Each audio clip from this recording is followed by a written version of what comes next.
ಏನಾಯ್ತು ನಿನಗೆ? ನಾನು ನಿನ್ನ ಹತ್ರ ಕೇಳ್ತಾನೆ ಇದ್ದೀನಿ, ನೀನೇನು ಹೇಳ್ತಾನೂ ಇಲ್ಲ. ನಿನ್ನ ನೋಡಿದ್ರೆ ನಾರ್ಮಲ್ ಆಗಿ ಕೂಡ ಇಲ್ಲ. ಕಾರಣ ಕೇಳಬೇಡ್ರಿ ಪ್ಲೀಸ್.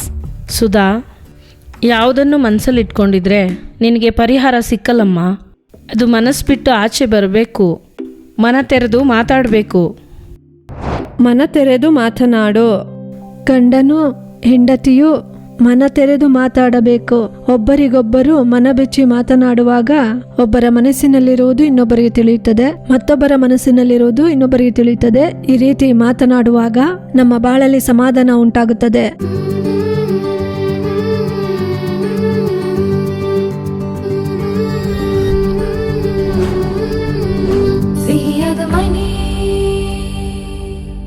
ಪ್ರೀತಿಯ ಸಿಹಿಯಾದ ಮನೆ ವೀಕ್ಷಕರಿಗೆ ಯೇಸುಕ್ರಿಸ್ತನ ಮಧುರವಾದ ನಾಮದಲ್ಲಿ ನಮ್ಮ ಪ್ರೀತಿಯ ವಂದನೆಗಳು. ಈ ಸಿಹಿಯಾದ ಮನೆ ಕಾರ್ಯಕ್ರಮದ ಮೂಲಕ ಮತ್ತೊಮ್ಮೆ ನಿಮ್ಮನ್ನು ಸಂಧಿಸುವುದರಲ್ಲಿ ನಾವು ಬಹಳ ಸಂತೋಷ ಪಡುತ್ತೇವೆ. ಈ ದಿನದಲ್ಲಿ ಮನತೆರೆದು ಮಾತನಾಡು ಎಂಬ ಶೀರ್ಷಿಕೆಯಲ್ಲಿ ಕಾರ್ಯಕ್ರಮಗಳನ್ನು ನೋಡಲಿದ್ದೇವೆ. ಕುಟುಂಬದಲ್ಲಿ ಗಂಡ ಹೆಂಡತಿಯ ಮಧ್ಯದಲ್ಲಿ ಸಂದೇಹಗಳು ಏಳುವುದು, ಅದನ್ನು ಮನಸ್ಸಿನಲ್ಲಿ ಇಟ್ಟುಕೊಂಡು ತಪ್ಪಾದ ತಿಳುವಳಿಕೆಯೊಂದಿಗೆ ಕಾರ್ಯ ಮಾಡುವಾಗಲೇ ಸಮಸ್ಯೆಗಳು ಉಂಟಾಗುತ್ತವೆ. ಕುಟುಂಬದ ಸಮಾಧಾನವೇ ಹಾಳಾಗುತ್ತದೆ. ದೇವ ಮಕ್ಕಳಾಗಿರುವಂತ ನಾವು ಈ ವಿಷಯದಲ್ಲಿ ಬಹಳ ಎಚ್ಚರಿಕೆಯಿಂದ ಇರಬೇಕು. ಮೊದಲನೇದಾಗಿ ನಿಮ್ಮ ಸಮಸ್ಯೆಗಳನ್ನು ನೀವು ಕರ್ತನಿಗೆ ತಿಳಿಸಬೇಕು. ನಂತರ ಕುಟುಂಬದಲ್ಲಿ ಗಂಡ ಹೆಂಡತಿಯ ಮಧ್ಯೆ ಒಬ್ಬರು ಮಾತನಾಡುವುದು ಇನ್ನೊಬ್ಬರಿಗೆ ಅರ್ಥವಾಗುತ್ತಾ ಇಲ್ಲ ಅಂದರೆ ಯಾಕೆ ಎಂಬುದಾಗಿ ಕೇಳಬೇಕು. ಕಾರ್ಯಗಳು ವಿಭಿನ್ನವಾಗಿ ನಡೆಯುವಾಗ ಬಾಯಿ ತೆರೆದು ಮಾತನಾಡಬೇಕು. ಆಗಲೇ ಕುಟುಂಬದಲ್ಲಿರುವಂತ ಎಲ್ಲ ಸಮಸ್ಯೆಗಳು ನೀಗುತ್ತವೆ. ದೇವರ ಸಮಾಧಾನ ಯಾವಾಗಲೂ ಇರುತ್ತದೆ. ಈಗ ಮೊದಲನೇದಾಗಿ ನಾವು ಜ್ಯೋತಿಕ ನಾಟಕವನ್ನು ನೋಡೋಣವಾ?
ಸಾರಿ ಸರ್, ನಾವು ನಿಮ್ಮನ್ನ ತಪ್ಪಾಗಿ ಕೇಳ್ಕೊಂಬಿಟ್ವಿ. ನಾನು ನಿಮ್ಗೆ ತಪ್ಪಾಗಿ ಕೇಳ್ಕೊಳ್ಳಿಲ್ಲಪ್ಪ. ನೋ ಪ್ರಾಬ್ಲಮ್, ನಾವು ಬರ್ತೀವಿ ಸರ್.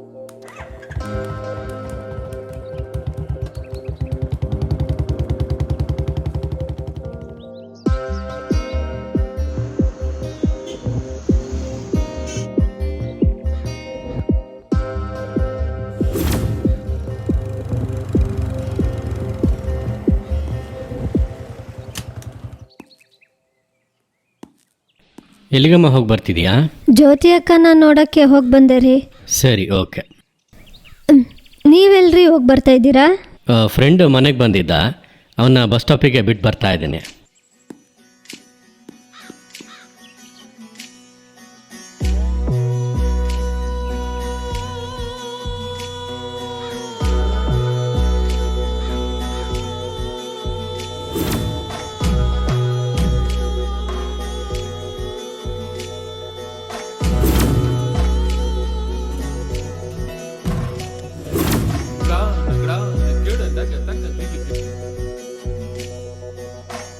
ಸುಧಾ, ಒಂದು ಲೋಟ ಟೀ ಮಾಡಮ್ಮ. ಆಫೀಸಲ್ಲಿ ತುಂಬಾ ಟೆನ್ಷನ್ನು, ತಲೆ ತುಂಬ ನೋವ್ತಾ ಇದೆ ಅಮ್ಮ. ಸರಿ ರೀ.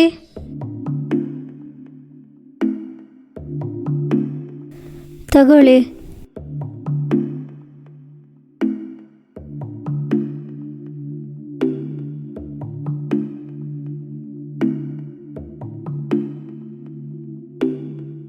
ಏನು ಸುಧಾ, ಏನಾಯ್ತು ನಿನಗೆ? ನಾನು ನಿನ್ನ ಹತ್ರ ಕೇಳ್ತಾನೆ ಇದ್ದೀನಿ, ನೀನೇನು ಹೇಳ್ತಾನೂ ಇಲ್ಲ. ನಿನ್ನ ನೋಡಿದ್ರೆ ನಾರ್ಮಲ್ ಆಗಿ ಕೂಡ ಇಲ್ಲ. ಆ ಥರ ಎಲ್ಲ ಇಲ್ಲ ರೀ. ನನಗೂ ಆಫೀಸಲ್ಲಿ ಸಮಸ್ಯೆ, ಅದರಿಂದನೇ, ಬೇರೆ ಏನೂ ಇಲ್ಲ. ನನಗೂ ಆಫೀಸಲ್ಲಿ ವರ್ಕ್ ಪ್ರೆಷರು, ತುಂಬಾ ಟಾರ್ಗೆಟ್ ಕೊಡ್ತಾ ಇದ್ದಾರೆ.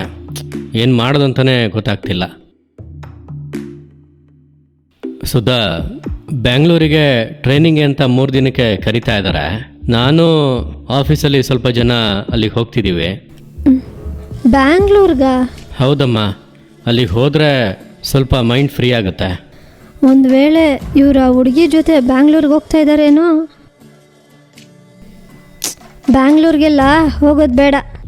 ಯಾಕಮ್ಮ, ಆಫೀಸ್ ಟ್ರೈನಿಂಗ್ ತಾನೇ ಹೋಗ್ತಾ ಇರೋದು? ಯಾವ ಟ್ರೈನಿಂಗು ಹೋಗೋದು ಬೇಡ. ನಿಮಗೆ ಮೈಂಡ್ ಫ್ರೀ ಆಗಬೇಕಾ? 3 ದಿನ ಲೀವ್ ಹಾಕಿ ಮನೇಲಿರಿ. ನಾನು ಯಾಕೆ ಟ್ರೈನಿಂಗ್ ಹೋಗಬಾರ್ದು ಅಂತ ಹೇಳ್ತಾ ಇದೀಯಾ? ಹೋಗ್ಬಾರ್ದಂದ್ರೆ ಹೋಗ್ಬಾರ್ದು ಅಷ್ಟೇ.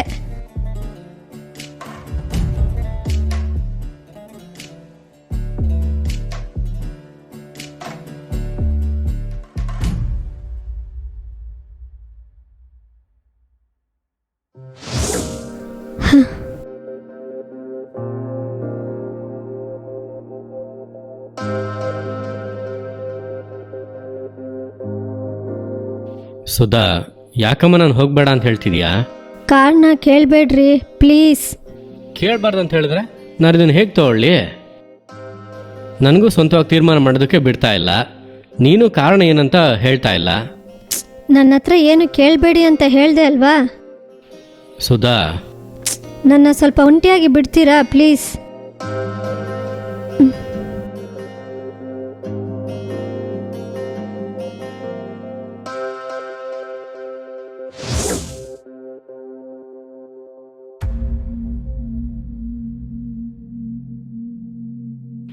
ಅಕ್ಕ, ನಾನು ನಿಮ್ಮನ್ನು ಯಾಕೆ ನೋಡ್ಬೇಕಂತ ಹೇಳಿದೆ ಅಂತ ಗೊತ್ತಾಯ್ತಾ? ಗೊತ್ತಿಲ್ಲ ಗಣೇಶ್. ಸುಧಾಗೋಸ್ಕರನೇ ಅಕ್ಕ. ಸುಧಾಗಾಗಿನ? ಏನಾಯ್ತು ಅವಳಿಗೆ? ಏನಂತಾನೆ ಗೊತ್ತಿಲ್ಲ ಅಕ್ಕ, ಯಾವುದೋ ಒಂದು ವಿಷಯದಲ್ಲಿ ಬಾಧೆ ಪಡ್ತಾ ಇದ್ದಾಳೆ. ಕೇಳಿದ್ರೆ ಏನಂತ ಹೇಳ್ತಾನೂ ಇಲ್ಲ, ನನ್ನ ಜೊತೆ ಸರಿಯಾಗಿ ಮಾತಾಡ್ತಾನೂ ಇಲ್ಲ. ನಿಮ್ಮ ಹತ್ರ ಏನಾದರೂ ಹೇಳಿದ್ದ ಅಕ್ಕ?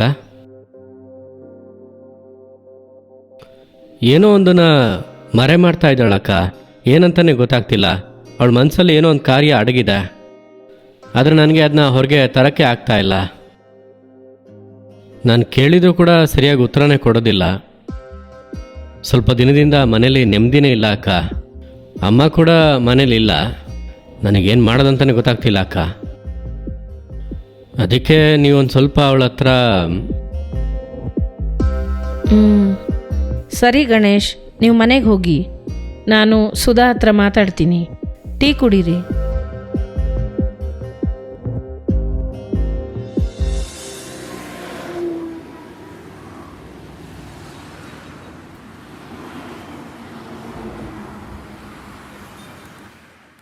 ಸುಧಾ, ಏನಮ್ಮ, ಯಾಕೆ ಈ ಥರ ನಡ್ಕೋತಾ ಇದೀಯಾ? ಗಣೇಶ್ನ ನೋಡಿದೆ, ತುಂಬ ಬೇಜಾರು ಪಟ್ಟರು. ನಾನು ಕೂಡ ತುಂಬ ಬೇಸರದಲ್ಲಿ ಇದ್ದೀನಿ ಅಕ್ಕ. ಸುಧಾ, ನಿನ್ನ ಸಮಸ್ಯೆ ಏನು ಗೊತ್ತಾ? ಎಲ್ಲ ವಿಷಯನ ಇಟ್ಕೊಂಡು ಮನಸ್ಸಲ್ಲೇ ಕೊರಗ್ತೀಯ. ಅದನ್ನು ನೀನು ಹೊರಗೇನೆ ತರ್ತಿಲ್ಲ. ನಿನ್ನ ಮನಸ್ಸಲ್ಲಿರೋದನ್ನು ಗಣೇಶ್ ಹತ್ರ ಮಾತಾಡು ಸುಧಾ. ಆವಾಗಲೇ ಅದು ಅವ್ರಿಗೂ ಅರ್ಥ ಆಗುತ್ತೆ. ಮಾತಾಡದೆ ಇಟ್ಕೊಂಡ್ರೆ ನಿನಗೆ ಸಮಸ್ಯೆ. ನಾನು ನಿನ್ನ ಹತ್ರ ತುಂಬ ಮಾತಾಡಲ್ಲಮ್ಮ. ಒಂದೇ ಒಂದು ನಿನಗೆ ಆಲೋಚನೆಯಾಗಿ ಹೇಳ್ತೀನಿ. ಮನಸ್ಸು ಬಿಚ್ಚಿ ಮಾತಾಡು ಸುಧಾ. ಯಾವುದನ್ನು ಮನಸ್ಸಲ್ಲಿ ಇಟ್ಕೊಂಡಿದ್ರೆ ನಿನಗೆ ಪರಿಹಾರ ಸಿಕ್ಕಲ್ಲಮ್ಮ. ಅದು ಮನಸ್ಸು ಬಿಟ್ಟು ಆಚೆ ಬರಬೇಕು, ಮನ ತೆರೆದು ಮಾತಾಡಬೇಕು. ನೀನು ಗಣೇಶ್ ಬಳಿ ಆ ಕಾರಿಂದ ಇಳಿದ ಲೇಡಿ ಯಾರು ಅಂತ ಕೇಳ್ದಿಯಾ? ಕೇಳಲಿಲ್ಲ ಅಲ್ವಾ? ಅವಾಗ ಹೇಗಮ್ಮ ಸಮಸ್ಯೆ ಪರಿಹಾರ ಆಗುತ್ತೆ? ನಿನ್ನ ಮನಸ್ಸಲ್ಲಿ ಅನ್ಕೊಳ್ಳೋದು ಗಣೇಶ್ಗೆ ಗೊತ್ತಿಲ್ವಲ್ಲ. ನೀನೇನು ಅನ್ಕೋತಾ ಇದೀಯ ಅಂತ ಅವರಿಗೆ, ಅವರೇನು ಅನ್ಕೋತಿದ್ದಾರೆ ಅಂತ ನಿನಗೆ ಯಾವಾಗ ಅರ್ಥ ಆಗುತ್ತೆ? ಮನ ತೆರೆದು ಮಾತಾಡಿದರೆ ತಾನೇ ಅರ್ಥ ಆಗುತ್ತೆ. ಇಂದು ಅನೇಕ ಕುಟುಂಬದಲ್ಲಿ ಸಮಸ್ಯೆಗಳು ಪರಿಹಾರ ಆಗದೇ ಇರೋದಕ್ಕೆ ಕಾರಣ ಗಂಡ ಹೆಂಡತಿ ಇಬ್ಬರು ಮನ ತೆರೆಯದೆ ಮಾತಾಡದೇ ಇರೋದೇ ಕಾರಣ. ಹೆತ್ತವರು ಮಕ್ಕಳು ಗಂಡ ಹೆಂಡತಿನೂ ಮನ ತೆರೆದು ಮಾತಾಡಿದರೆ ಆ ಕುಟುಂಬ ಸಿಹಿಯಾದ ಕುಟುಂಬವಾಗಿರುತ್ತೆ. ಸುಧಾ, ನೀನು ಮನೆಗೆ ಹೋಗಿದ ತಕ್ಷಣ ಗಣೇಶ್ ಹತ್ರ ಮನ ತೆರೆದು ಮಾತಾಡು. ನಿನ್ನೊಳಗೆ ಯಾವ್ಯಾವ ಪ್ರಶ್ನೆ ಸಂಶಯ ಇದೆಯೋ ಎಲ್ಲನೂ ಅವ್ರ ಹತ್ರ ಕೇಳು. ಮುಖ್ಯವಾಗಿ ಆ ಕಾರಿಂದ ಇಳಿದಂಥ ಆ ಲೇಡಿ ಯಾರಂತ ಕೇಳು. ಅವ್ರೇನು ಹೇಳ್ತಾರೆ ಅಂತ ನೋಡು.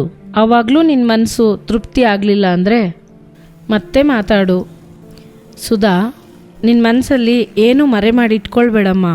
ಅದು ನಿನಗೇ ಬಾಧೆ ಉಂಟು ಮಾಡುತ್ತೆ. ನೀನು ಮನ ತೆರೆದು ಮಾತಾಡಿದರೆ ತಾನೇ ಅವರು ಮನ ತೆರೆದು ಮಾತಾಡ್ತಾರೆ. ಸರಿ ಅಕ್ಕ.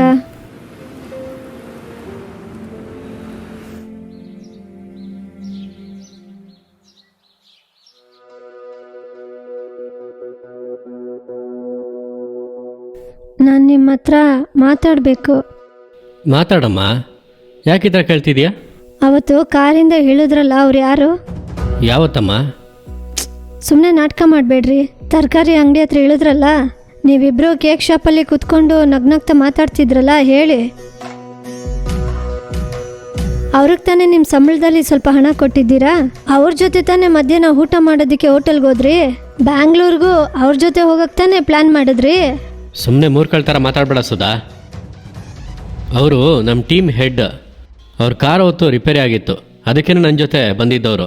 ಇದರಲ್ಲೇನು ತಪ್ಪು? ಇವಾಗ ಗೊತ್ತಾಯ್ತು ಸುಧಾ, ನೀನು ಯಾಕೆ ಒಂಥರ ಇದ್ದೆ ಅಂತ. ನಾನು ಅವ್ರ ಜೊತೆ ಕಾರಿಂದ ಇಳಿದಿದ್ದನ್ನು ನೋಡಿ ಅದಾದ್ಮೇಲೆ ನಡೆದಂಥ ಎಲ್ಲ ಘಟನೆಗಳನ್ನ ಕಂಪೇರ್ ಮಾಡಿಬಿಟ್ಟೆ. ಹೌದು ತಾನೇ? ಇದನ್ನು ನೀನು ನನ್ನ ಹತ್ರ ಆವಾಗಲೇ ಕೇಳ್ಬೋದಾಗಿತ್ತಲ್ವಾ? ಯಾಕೆ ಮನಸ್ಸಲ್ಲೇ ಇಟ್ಕೊಂಡು ಈ ಥರ ಮಾಡಿದೆ? ಏನು ಸುಧಾ ಇದು? ನನ್ನನ್ನು ಚೆನ್ನಾಗಿ ಅರ್ಥ ಮಾಡ್ಕೊಂಡಿರೋ ನೀನೇ ಈ ಥರ ಮಾಡ್ಬೋದಾ? ಸುಧಾ, ಅವರು ಕಾರಿಂದ ಇಳಿದಿದ್ದನ್ನು ಗಮನಿಸಿದಂಥ ನೀನು ಅವರ ಹಸ್ಬೆಂಡು ಅಲ್ಲೇ ಕೇಕ್ ಶಾಪಲ್ಲೇ ಇದ್ರಲ್ವಾ, ಅದನ್ನೇ ಗಮನಿಸ್ಲಿಲ್ವಾ? ಸಾರಿ ರೀ, ತಪ್ಪಾಗಿ ಅರ್ಥ ಮಾಡ್ಕೊಂಡೆ. ಹೇ, ನೀನು ತಪ್ಪಾಗಿ ಅರ್ಥ ಮಾಡ್ಕೊಂಡಿದ್ದು ಸಮಸ್ಯೆ ಅಲ್ಲಮ್ಮ, ಅದನ್ನು ನೀನು ಮನಸ್ಸಲ್ಲೇ ಮುಚ್ಚಿಟ್ಕೊಂಡಿದ್ದೆ ನೋಡ್ದಾ, ಅದೇ ಸಮಸ್ಯೆ. ಯಾವುದನ್ನು ಮರೆ ಮಾಡ್ದಲೆ ನಿನ್ನ ಮನಸ್ಸು ತೆರೆದು ಮಾತಾಡಮ್ಮ. ಮನ ತೆರೆದು ಮಾತಾಡಿದ್ರೇ ಅರ್ಧ ಸಮಸ್ಯೆಗಳು ಬಗೆಹರಿಯುತ್ತೆ.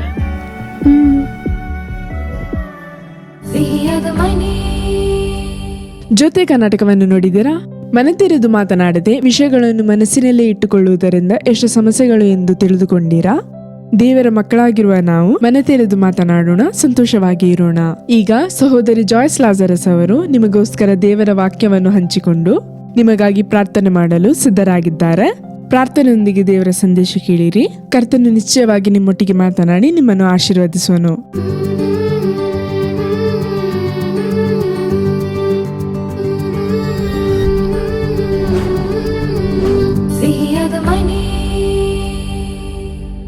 ಕರ್ತನೂ ರಕ್ಷಕನೂ ಆಗಿರುವ ಯೇಸು ಕ್ರಿಸ್ತನ ಮಧುರವಾದ ನಾಮದಲ್ಲಿ ನಿಮ್ಮೆಲ್ಲರಿಗೂ ನನ್ನ ಪ್ರೀತಿಯ ವಂದನೆಗಳು.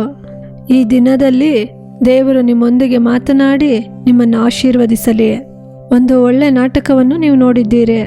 ಮನ ತೆರೆದು ಮಾತನಾಡು.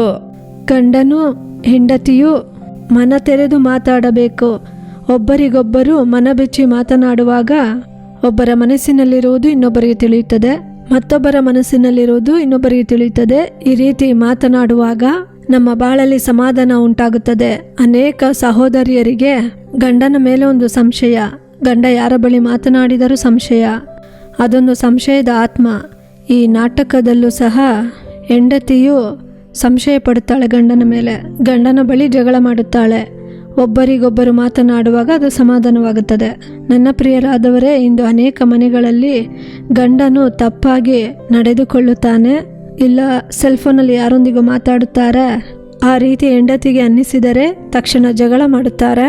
ಮಾತನಾಡದೆ ಒಂದೇ ಮನೆಯಲ್ಲಿ ಒಬ್ಬರಿಗೊಬ್ಬರು ಮಾತನಾಡದೇ ಇದ್ದಾರೆ, ಅದು ಶಾಪ ತರುತ್ತದೆ. ಮಾತನಾಡದೇ ಇದ್ದರೆ ಶಾಪ ಬರುತ್ತದೆ. ಮಾತಾಡಬೇಕು, ಒಬ್ಬರಿಗೊಬ್ಬರು ಮಾತನಾಡಿ ಸಮಾಧಾನವಾಗಬೇಕು. ಆಗಲೇ ದೇವರು ನಮ್ಮ ಕುಟುಂಬಗಳನ್ನು ಆಶೀರ್ವದಿಸುತ್ತಾರೆ. ನನ್ನ ಪ್ರಿಯರೇ, ಈ ದಿನದಲ್ಲೂ 1 ಥೆಸಲೋನಿಕದವರಿಗೆ 5:11 ಆದ್ದರಿಂದಲೇ ನೀವು ಈಗ ಮಾಡುತ್ತಿರುವ ಪ್ರಕಾರವೇ ಒಬ್ಬರನ್ನೊಬ್ಬರು ಸಂತೈಸಿಕೊಳ್ಳುತ್ತಾ ಒಬ್ಬರ ಭಕ್ತಿಯನ್ನೊಬ್ಬರು ವೃದ್ಧಿಗೊಳಿಸುತ್ತಾ ಇರಿ. ನನ್ನ ಪ್ರಿಯರಾದವರೇ, ಒಂದು ದಿನದಲ್ಲಿ ಒಂದು ಕುಟುಂಬದವರು, ಚಿಕ್ಕ ವಯಸ್ಸಿನ ಮಕ್ಕಳೇ, ಈಗ ತಾನೇ ವಿವಾಹವಾದ ಒಂದು ಕುಟುಂಬದ ಹೊಸ ದಂಪತಿಗಳು ನನ್ನನ್ನು ನೋಡಲು ಬಂದರು. ಆಗ ಆ ತಮ್ಮನು ನನ್ನ ಬಳಿ ಹೇಳಿದನು, ಆ ತಮ್ಮನು ಈ ರೀತಿ ಹೇಳಿದನು, ಒಂದು ಮನೆಯನ್ನು ನಾವು ಖರೀದಿಸಿದ್ದೇವೆ, ಆ ಮನೆಯ ಬೆಲೆ 5 ಲಕ್ಷ, ಆದರೆ ಈಗ ನಾವು 4 ಲಕ್ಷವನ್ನು ಕೊಟ್ಟಿದ್ದೇವೆ, ಇನ್ನು 1 ಲಕ್ಷ ಕೊಡಬೇಕು. ಕೊಟ್ಟು ಬಿಟ್ಟರೆ ಆ ಮನೆ ನಾವು ಬರೆದು ತೆಗೆದುಕೊಳ್ಳಬಹುದು. ಆ ಮನೆಯು ಚೆನ್ನಾಗಿರುವಂಥ ಮನೆ ಎಂದು ಹೇಳಿದನು. ಅದು ಮಾತ್ರವಲ್ಲ, ನನಗೆ ತಿಂಗಳಿಗೆ 30,000, ನನ್ನ ಹೆಂಡತಿಗೆ 20,000 ಸಂಬಳ ಎಂದು ಹೇಳಿದನು. ನಾವು ಕುಟುಂಬವನ್ನು ನಡೆಸುತ್ತಿದ್ದೇವೆ ಎಂದು ಹೇಳಿದ ನಂತರ, ನಾನೊಂದು ಹಿಂದೂ ಹುಡುಗನು, ಯೇಸುವನ್ನು ಅರಿಯದಂತಹ ಕುಟುಂಬಕ್ಕೆ ಸೇರಿದವನು. ಆದರೆ ವಿವಾಹದ ನಂತರ ನಾನು ಯೇಸುವನ್ನು ತಿಳಿದುಕೊಂಡೆ. ಹೆಂಡತಿಯ ಮೂಲಕವಾಗಿ ನಾನು ಯೇಸುವನ್ನು ತಿಳಿದುಕೊಂಡೆ ಎಂದು ಹೇಳಿದನು. ಆಗ ಹೆಂಡತಿಯಾದವಳು, ಅವಳು ಚಿಕ್ಕ ಹುಡುಗಿಯೇ, ಅವಳು ಹೇಳಿದಳು, ನನ್ನ ಬಳಿ ಇವನು ನನಗೆ ಬೇಡ, ನಮ್ಮನ್ನು ಒಂದಾಗಿ ಮಾಡಬೇಡಿ, ನಾವು ದೂರವಾಗುವುದಕ್ಕೆ ನಿಮ್ಮ ಬಳಿ ಬಂದಿದ್ದೇವೆ ಎಂದು ಆ ಸಹೋದರಿ ನನ್ನ ಬಳಿ ಹೇಳಿದಳು. ನಾನು ಸುಮ್ಮನೆ ಕೇಳಿಕೊಂಡು ಇದ್ದೆ. ಮತ್ತೆ ಆ ಸಹೋದರಿ ಹೇಳಿದಳು, ನನಗೆ ಅವನು ಬೇಡ, ನಾನು ಅವನೊಂದಿಗೆ ಬಾಳುವುದಿಲ್ಲ, ನಾನು ಮತ್ತೆ ಹೋಗುವುದಿಲ್ಲ, ಅವನೊಂದಿಗೆ ಬಾಳುವುದಿಲ್ಲ ಎಂದು ಹೇಳಿದಳು. ಆಗ ನಾನು ಕೇಳಿದೆ, ಯಾಕೆ ಅವನೊಂದಿಗೆ ಬಾಳುವುದಿಲ್ಲ ಎಂದು ಹೇಳುತ್ತಿದ್ದೀಯಾ ಎಂದು. ಆಗ ತಮ್ಮ ಹೇಳಿದನು, ನಾವು ಲವ್ ಮಾಡಿ ವಿವಾಹವಾದೆವು, ಈಗ ಈ ರೀತಿ ಇವಳು ಹೇಳುತ್ತಿದ್ದಾಳೆ ಎಂದು. ಆದರೆ ನೀವು ನಮ್ಮಿಬ್ಬರನ್ನು ಒಂದಾಗಿ ಮಾಡಿರಿ ಎಂದು ಆ ಹುಡುಗನು ಹೇಳಿದನು. ಅವನ ಬಾಯಲ್ಲಿ ನಮ್ಮಿಬ್ಬರನ್ನು ದೂರ ಮಾಡಿ ಎಂಬ ಮಾತು ಬರಲಿಲ್ಲ. ಆದರೆ ಈ ಹುಡುಗಿ ಹೇಳುತ್ತಾಳೆ, ನನಗೆ ಬೇಡ, ಇವನೊಂದಿಗೆ ಬಾಳಲು ಇಷ್ಟವಿಲ್ಲ ಎಂದು. ನಾನು ಬೇರೆ ವಿವಾಹ ಮಾಡಿಕೊಳ್ಳುತ್ತೇನೆ, ನನಗೆ ಇವರು ಬೇಡ ಎಂದು ಹೇಳಿದಳು. ಆಗ ನಾನು ಹೇಳಿದೆ, ಆ ರೀತಿ ಮಾತನಾಡಬಾರದು. ಆ ತಮ್ಮನಿಗೆ ಊಟವನ್ನು ಕೊಟ್ಟರೆ ಚೆನ್ನಾಗಿ ಊಟ ತಿಂದು ಅವನು ನಿನ್ನೊಂದಿಗೆ ಚೆನ್ನಾಗಿ ಇರುತ್ತಾನೆ. ದೇವರು ನಿನಗೆ ಒಳ್ಳೆಯ ಹುಡುಗನನ್ನು ಕೊಟ್ಟಿದ್ದಾರೆ, ಅದಕ್ಕಾಗಿ ನೀನು ದೇವರಿಗೆ ವಂದನೆ ಹೇಳಬೇಕು. ಕುಟುಂಬ ಎಂದರೆ ಜಗಳ ಬರುತ್ತದೆ, ಸಮಸ್ಯೆ ಇಕ್ಕಟ್ಟು ಬರುತ್ತದೆ, ಅದನ್ನು ನೀವು ಸಹಿಸಿಕೊಳ್ಳಬೇಕು. ಸಹಿಸಿಕೊಂಡು ಒಬ್ಬರಿಗೊಬ್ಬರು ಮನ ತೆರೆದು ಮಾತನಾಡಿ ಕಾರ್ಯಗಳನ್ನು ನೀವು ಮಾಡಬೇಕು ಎಂದು ನಾನು ಹೇಳಿದೆ. ಆಗ ಸಹೋದರಿ ಹೇಳಿದಳು, ನಾವಿಬ್ಬರು ಕೆಲಸಕ್ಕೆ ಹೋಗುತ್ತೇವೆ, ಬೆಳಗ್ಗೆ ಹೋದರೆ ರಾತ್ರಿ ಬರುತ್ತೇವೆ. ಆಗ ತಮ್ಮನು ಹೇಳುತ್ತಾನೆ, ರಾತ್ರಿ ಬಂದರೆ ಮನೆಯಲ್ಲಿ ಒಂದು ಕೆಲಸವೂ ಮಾಡುವುದಿಲ್ಲ, ನಾನೇ ಮನೆಯಲ್ಲಿ ಎಲ್ಲ ಕೆಲಸ ಮಾಡುತ್ತೇನೆ, ಅಡುಗೆ ಮಾಡುತ್ತೇನೆ, ಪಾತ್ರೆ ತೊಳೆಯುತ್ತೇನೆ, ಬಟ್ಟೆಗಳನ್ನು ಮಡಚುತ್ತೇನೆ, ಎಲ್ಲ ಕೆಲಸ ನಾನೇ ಮಾಡುವುದು. ಅವಳು ಸುಮ್ಮನೆ ಇರುತ್ತಾಳೆ. ನಾನು ಏನು ಹೇಳುವುದಿಲ್ಲ, ಬೈಯಲು ನನಗೆ ಮನಸ್ಸು ಬರುವುದಿಲ್ಲ, ನಾನು ಪ್ರೀತಿಯಿಂದ ಇದ್ದೇನೆ ಎಂದು ಆ ಹುಡುಗನು ಹೇಳುತ್ತಾನೆ. ಆಗ ಈ ಮಗಳು ಹೇಳುತ್ತಿದ್ದಾಳೆ, ರಾತ್ರಿ ಫೋನಿನಲ್ಲಿ ಮಾತಾಡಿದ್ದಾನೆ. ಯಾವಾಗ ಮಾತಾಡಿದ್ದಾನೆ? ವಿವಾಹದ ಮೊದಲು ಮಾತಾಡಿದ್ದಾರೆ, ಒಬ್ಬ ಹುಡುಗಿಯೊಂದಿಗೆ ಮಾತಾಡಿದ್ದಾರೆ. ಅದು ಈಗ ನನಗೆ ಸಂಶಯವಾಗಿದೆ. ಆ ಸೈತಾನನು ಎಲ್ಲಿ ಹಿಡಿದನು ನೋಡಿರಿ, ನನಗೀಗ ಸಂಶಯವಾಗಿದೆ. ಆದ್ದರಿಂದ ಅವರ ಬಳಿ ಕೇಳಿದರೆ ಏನು ಹೇಳುತ್ತಿಲ್ಲ, ಸುಮ್ಮನೆ ಇದ್ದಾರೆ ಎಂದು ಆ ಸಹೋದರಿ ಹೇಳುತ್ತಿದ್ದಾಳೆ. ನನಗೆ ಬೇಡ. ಆಗ ನಾನು ಹೇಳಿದೆ, ಬೇಡ ಎಂದು ಹೇಳಬಾರದು. ವಿವಾಹವು ದೇವರ ಸನ್ನಿಧಿಯಲ್ಲಿ ನಡೆದದ್ದು, ದೇವರು ಕೂಡಿಸಿದ್ದನ್ನು ಅಗಲಿಸಬಾರದು ಎಂದು ದೇವರ ವಾಕ್ಯವು ಹೇಳುತ್ತದೆ. ಆದ್ದರಿಂದ ನಾನು ಅಗಲಿಸುವುದಿಲ್ಲ, ನೀವು ಒಂದಾಗಬೇಕು. ನೀನು ಪ್ರಾರ್ಥಿಸು, ಗಂಡನನ್ನು ಸಂಶಯ ಪಡಬೇಡ. ಅವರು ಪ್ರೀತಿಯಿಂದ ಇದ್ದಾರೆ, ನಿನಗೆ ಮಾಡಬೇಕಾದದ್ದೆಲ್ಲವನ್ನು ಮಾಡುತ್ತಿದ್ದಾರೆ. ಒಳ್ಳೆಯ ಹುಡುಗನಾಗಿದ್ದಾನೆ, ಇಂತಹ ಗಂಡ ನಿನಗೆ ಎಲ್ಲಿ ಸಿಕ್ಕುತ್ತಾರೆ? ಸ್ವಲ್ಪ ಯೋಚಿಸಿ ನೋಡು, ಸ್ವಲ್ಪ ಚಿಂತಿಸಿ ನೋಡು ಎಂದು ಆ ಸಹೋದರಿಯ ಬಳಿ, ಆ ಹುಡುಗಿಯ ಬಳಿ ನಾನು ಮಾತನಾಡುತ್ತಾ ಇದ್ದೆ. ಆಗ ಆ ಹುಡುಗಿ ಹೇಳಿದಳು, ಇಲ್ಲ, ನನಗೆ ಬೇಡ, ನಾನು ಬೇರೆ ವಿವಾಹ ಮಾಡಿಕೊಳ್ಳುತ್ತೇನೆ, ಬೇರೆ ಹುಡುಗನ ಸಂಪರ್ಕದಲ್ಲಿ ಇದ್ದಾನೆ ಎಂದು ಹೇಳಿದಳು. ಇಲ್ಲ, ನಿನಗೆ ಬೇಡದ ಸಂಬಂಧವನ್ನು ಮುರಿದು ಹಾಕಬೇಕು, ಬೇಡದ ಸಂಪರ್ಕವನ್ನು ಮುರಿದು ಹಾಕಬೇಕು. ನಿನಗೆ ಗಂಡನಿದ್ದಾನೆ, ನೀನು ಹೋಗಬಾರದು, ವಾಕ್ಯದ ಪ್ರಕಾರ ನಡೆಯಬೇಕು. ನೀನು ದೇವರಿಗೆ ಮೊದಲ ಸ್ಥಾನ ಕೊಡು, ಸತ್ಯವೇದವನ್ನು ಓದು. ನೀನು ಮಾಡುವುದು ತಪ್ಪು, ಮಾಡುತ್ತಿರುವುದು ತಪ್ಪು. ಹಾಗಂತ ಹೇಳಿ ತಪ್ಪನ್ನು ತೋರಿಸುತ್ತಾ ನಾನು ಪ್ರಾರ್ಥಿಸುತ್ತಾ ಇದ್ದೆ. ಆಗ ತುಂಬ ಸಮಯ ಹುಡುಗಿ ಒಪ್ಪಿಕೊಳ್ಳಲೇ ಇಲ್ಲ. ದೇವರು ನಿನಗೆ ಒಳ್ಳೆಯ ಗಂಡನನ್ನು ಕೊಟ್ಟಿದ್ದಾರೆ ಎಂದು ಹೇಳಿದರೆ ಆ ಹುಡುಗಿಗೆ ಇಷ್ಟವೇ ಇಲ್ಲ. ಸೈತಾನನು ಆ ರೀತಿ ಅವಳ ಹೃದಯವನ್ನು ಕಠಿಣಪಡಿಸಿ ಬಾಯಲ್ಲಿ ಬರುವುದನ್ನು ಮಾತಾಡುತ್ತಾ ಇದ್ದಳು. ನಂತರ ನಾನು ಹೇಳಿ ಅವಳೊಂದಿಗೆ ಮಾತನಾಡಿ, ನೀನು ಸತ್ಯವೇದವನ್ನು ಓದಬೇಕು, ಪ್ರಾರ್ಥಿಸಬೇಕು, ಪ್ರೀತಿಯಿಂದಿರಬೇಕು.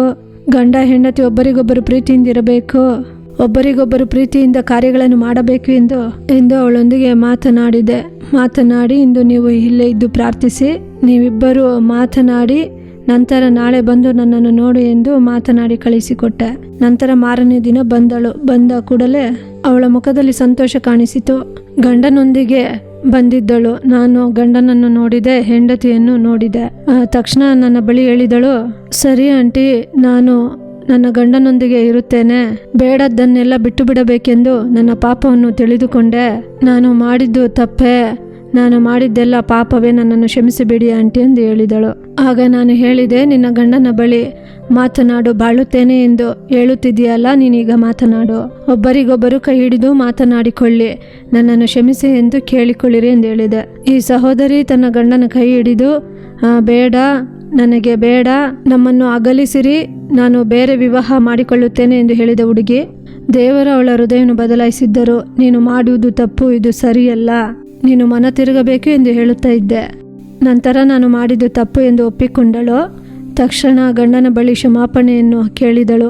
ನಾನು ಮಾಡಿದ್ದೆಲ್ಲ ತಪ್ಪು, ಮಾತನಾಡದೇ ಇದ್ದಿದ್ದೆಲ್ಲ ತಪ್ಪು, ನನ್ನನ್ನು ಕ್ಷಮಿಸಿ ಎಂದು ಕೇಳಿದಳು. ಆ ಸಹೋದರನು, ನನ್ನನ್ನು ಕ್ಷಮಿಸು, ಇನ್ನು ಮುಂದೆ ನಾವು ಇಬ್ಬರು ಸೇರಿ ಬಾಳೋಣ, ನಮ್ಮ ಮಧ್ಯದಲ್ಲಿ ಯಾವುದೇ ಸಮಸ್ಯೆ ಬೇಡ, ನಾವು ದೇವರ ಮಕ್ಕಳಾಗಿರೋಣ, ವಾಕ್ಯ ಓದೋಣ, ಪ್ರಾರ್ಥಿಸೋಣ, ದೇವರ ಆಲಯಕ್ಕೆ ಹೋಗೋಣ, ಕೆಲಸಕ್ಕೆ ಹೋಗೋಣ, 1 ಲಕ್ಷ ಸಾಲವನ್ನು ತೀರಿಸಿ ಮನೆಯನ್ನು ಬರೆಸಿ ತೆಗೆದುಕೊಳ್ಳೋಣ, ದೇವರಿಗೆ ಸಾಕ್ಷಿಯಾಗಿ ಬಾಳೋಣ ಎಂದು ಹೇಳಿದನು. ಕುಟುಂಬ ಎಂದರೆ ಸಮಸ್ಯೆ ಇರುತ್ತದೆ. ಗಂಡನು ಬೇಡ ಎಂದು ಹೇಳಿದರೆ ಹೆಂಡತಿಯರು ಉಪವಾಸವಿದ್ದು ಪ್ರಾರ್ಥಿಸಿರಿ. ದೇವರ ಹೃದಯವನ್ನು ಬದಲಾಯಿಸಿ ನಿಮ್ಮನ್ನು ಹುಡುಕಿಕೊಂಡು ಬರುವಂತೆ ಮಾಡುತ್ತಾರೆ. ಗಂಡಂದಿರು ಹೆಂಡತಿ ಬೇಡ ಎಂದು ಹೇಳಿ ಹೋಗಿಬಿಟ್ಟರೆ ನೀವು ಪ್ರಾರ್ಥಿಸಿರಿ, ಕಠಿಣ ಹೃದಯವುಳ್ಳವರಾಗಿರಬೇಡಿರಿ, ದೇವರ ಸಮ್ಮುಖದಲ್ಲಿ ತಗ್ಗಿಸಿಕೊಳ್ಳಿರಿ, ಪ್ರಾರ್ಥಿಸಿರಿ, ನಿಮ್ಮ ಹೆಂಡತಿಯನ್ನು ಕರೆತರುತ್ತಾರೆ. ಅನೇಕ ದೂರವಾಗಿದ್ದ ಕುಟುಂಬಗಳನ್ನು ದೇವರು ಒಂದು ಮಾಡಿದ್ದಾರೆ, ದೇವರಿಗಾಗಿ ಸಾಕ್ಷಿಯಾಗಿ ಇಟ್ಟಿದ್ದಾರೆ. ಕುಟುಂಬಗಳನ್ನು ಹೊಡೆದು ಹಾಕುವಂತೆ ಸೈತಾನನು ಹೋರಾಡುತ್ತಿದ್ದಾನೆ. ಸೈತಾನನು ಹೆಂಡತಿಯೊಂದಿಗೆ ಮಾತಾಡುತ್ತಾನೆ, ಗಂಡನೊಂದಿಗೆ ಮಾತನಾಡುತ್ತಾನೆ. ಆದ್ದರಿಂದಲೇ ದೇವರು ಸೈತಾನನಿಗೆ ಜಾಗ ಕೊಡಬೇಡಿ ಎಂದು ಹೇಳಿದ್ದಾರೆ.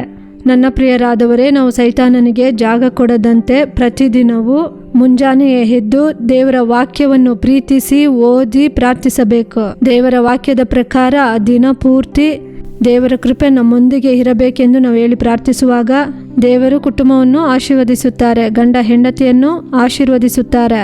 ಕುಟುಂಬಗಳಲ್ಲಿ ದೇವರ ಸಮಾಧಾನ, ಸಂತೋಷವು ಉಂಟಾಗುತ್ತದೆ. ದೇವರು ನಿಮ್ಮ ಬಾಳಲ್ಲಿ ದೊಡ್ಡ ಕಾರ್ಯಗಳನ್ನು ಮಾಡಿ ಆತನ ನಾಮವನ್ನು ಮಹಿಮೆ ಪಡಿಸುತ್ತಾರೆ. ನಾವು ಪ್ರಾರ್ಥಿಸೋಣವಾ?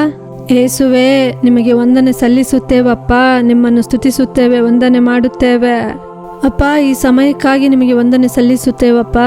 ಪರಿಶುದ್ಧ ಆತ್ಮನು ನೀವು ನಮ್ಮೊಂದಿಗೆ ಮಾತನಾಡುತ್ತಿರುವುದಕ್ಕಾಗಿ ನಿಮಗೆ ವಂದನೆಯನ್ನು ಸಲ್ಲಿಸುತ್ತೇವಪ್ಪ. ಒಂದು ವೇಳೆ ಕುಟುಂಬದಲ್ಲಿ ಗಂಡನು ಅಗಲಿ ಹೋಗಿರಬಹುದು, ಹೆಂಡತಿ ಅಗಲಿರಬಹುದು. ಕಾರ್ಯಕ್ರಮವನ್ನು ನೋಡುತ್ತಿರುವ ನೀವು ಯಾರಾಗಿದ್ದರೂ ಪರಿಶುದ್ಧ ಆತ್ಮನು ನೀವು ಜನರೊಂದಿಗೆ ಮಾತನಾಡಿ ಅಪ್ಪ. ಹೃದಯಗಳಲ್ಲಿ ಆತ್ಮನಾದವರು ನೀವು ಕ್ರಿಯೆ ಮಾಡಿರಿ ಅಪ್ಪ. ಗಂಡನೊಂದಿಗೆ ಹೆಂಡತಿ ಒಂದಾಗುವಂತೆ, ಹೆಂಡತಿಯೊಂದಿಗೆ ಗಂಡ ಒಂದಾಗುವಂತೆ ದೇವರೇ ನೀವು ಕೃಪೆ ಮಾಡಿರಿ.